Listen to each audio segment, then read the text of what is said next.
This is the first one when he came into office. It looks like he's trying to make good on that. Look, he's determined to get things done. He's determined to go around Congress if he has to, the way he did with immigration, the way he's done with a lot of other things.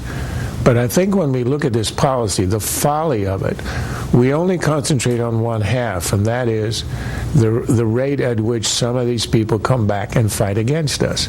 We know it's about a third, which is a huge number. And here we are on the one hand trying to prevent, Minnesota teenagers from getting on a plane to go join ISIS. And we're sending back people that we know, a third of which hardened leaders are going to go back and help to kill Americans if they can. But the other half of this is unremarked upon, is the fact that in the 6 years of this administration, we have not sent a single person to Guantanamo. We not only have subtracted the number of prisoners, we haven't added any. And why is that important? We have nowhere to send people to interrogate them. One of the reasons we're so weak and unable to act over the skies of Iraq and Syria is we have the worst intelligence. And one of the reasons we do is we no longer are able to capture, keep, interrogate inmates, which was the point of Guantanamo in the first place. So we either kill these people with a drone, or we take them to a court in New York where they acquire a lawyer, and there are Miranda rights, and we can't speak with them.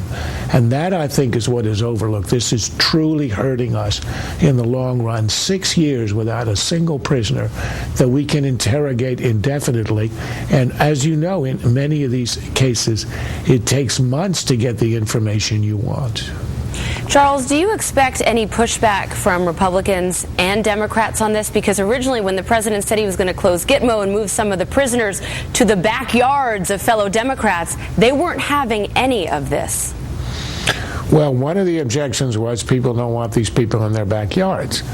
And that's why the Congress has passed laws to make it impossible for the Obama administration to do what it wanted to do, which is to transfer all of these people on the U.S. soil. So what Obama has done, and this is what he does regularly, he goes around Congress, he looks for loopholes, or he simply decrees, as he does again with immigration, Obamacare, other things.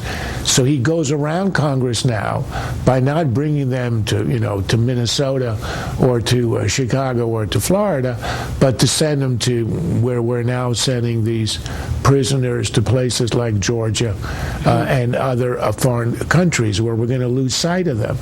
But the fact is, we may lose sight of them. They're not going to be in your backyard, but they're going to end up on the battlefield shooting at, killing either American allies or Americans.